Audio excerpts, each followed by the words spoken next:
Hello everyone, welcome to English 102. I hope you had a good official first week of classes. I know you just kind of did introduction stuff in this class with your first discussion post and the syllabus quiz.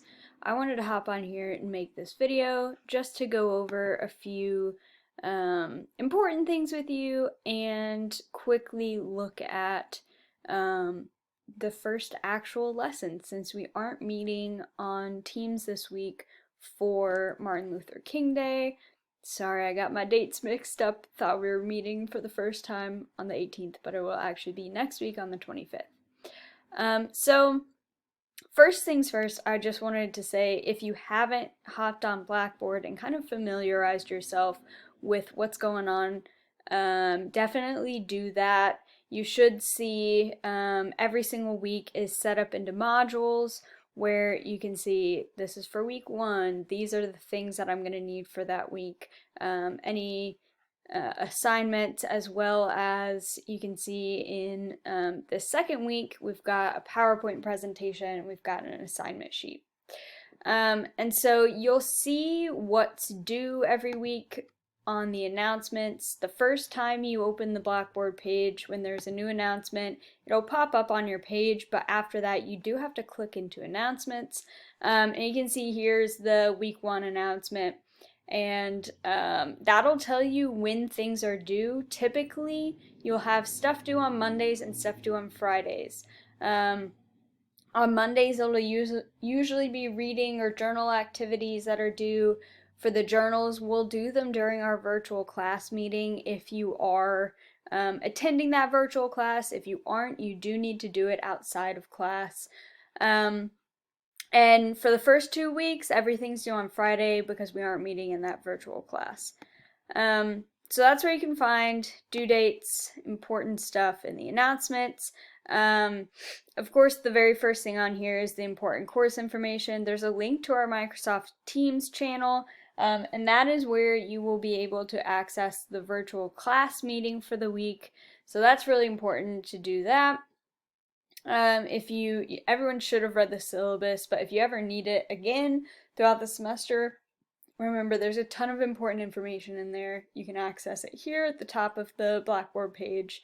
And then that spotlight instruction series information is up here in the important course information, and within the next few days I'll put the spotlight instruction reflection assignment in there, so any of you guys who start doing your spotlight instruction sessions will have that, can turn it in and get that out of the way.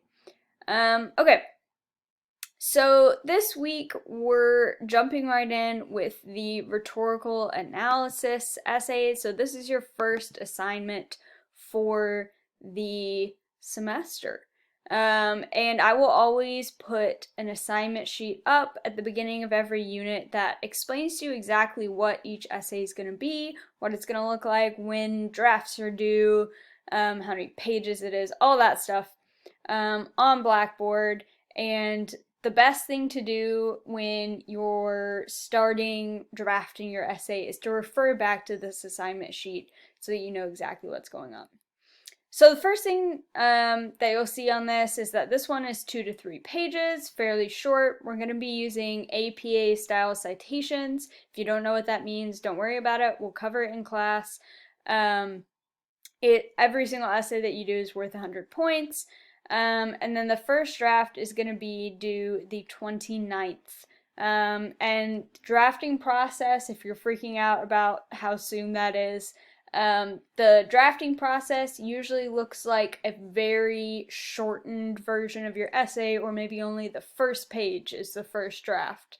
And it builds on that for each draft. So you aren't expected to have a full-blown version of your essay due on the 29th. Okay, so the rhetorical analysis essay is going to deal with rhetoric, which is the art of effective or persuasive speaking or writing, which we use all the time in our daily lives. And people, when they are trying to persuade others to believe them, to trust their opinion, to come on to their side in whatever argument they're making, they use persuasive strategies. So in this essay, you're going to be looking at the different persuasive strategies and the rhetorical situation of a speech made by a prominent figure. And this can be a real or fictional figure. So it might be a politician, it might be the CEO of a company, a professor, an author. It just needs to definitely be long and substantial enough. You need to know who the audience was and know what the purpose of the speech was, so what the speech was trying to accomplish.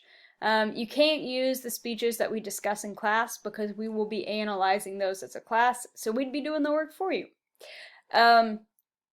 You're going to focus on how the individual uses these strategies to target that specific audience, and you're going to kind of argue about whether or not these strategies were effective.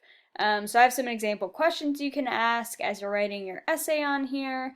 The main thing that you should be thinking about right now from this is what speech you might use.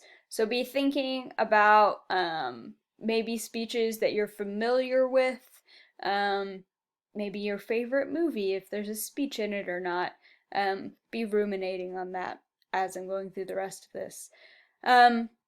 So like I mentioned before, you're required to use APA style. You are not required to have additional sources, but you might find that you need to have more because you might think, well, I'm using MLK's I Have a Dream speech, and I don't know the historical context off the top of my head. I need to do some research to find out the historical context of what was going on with the civil rights movement.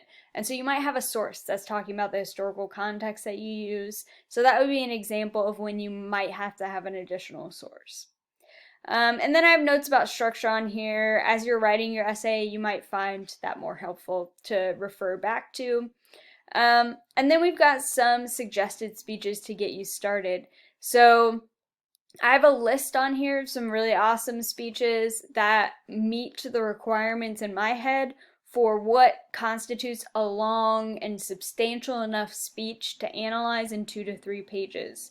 Do remember that, for example, I've had students in the past maybe write about Bill Pullman, so the president's speech in Independence Day, if you've ever seen that movie.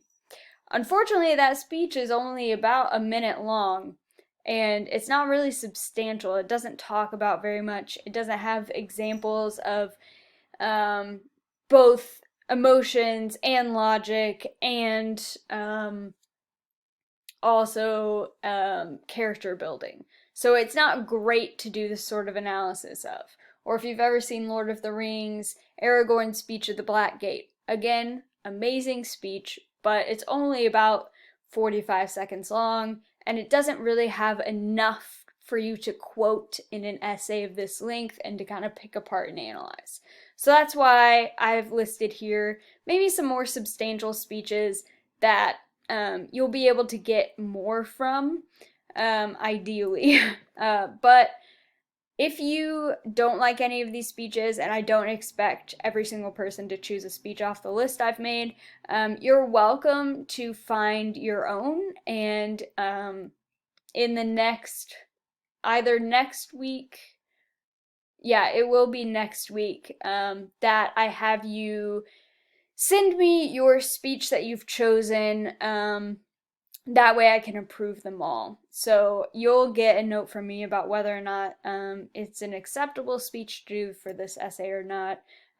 If you're confused about anything there, then you can shoot me an email. I'll get back to you and maybe suggest a similar speech if the one that you chose didn't work. Okay. So that's it for the assignment sheet. If you have questions about the larger assignment in general, please email me about those. Otherwise, I'm going to start a new video for the PowerPoint itself because the time limit on these is 15 minutes. So I will see you in the next video.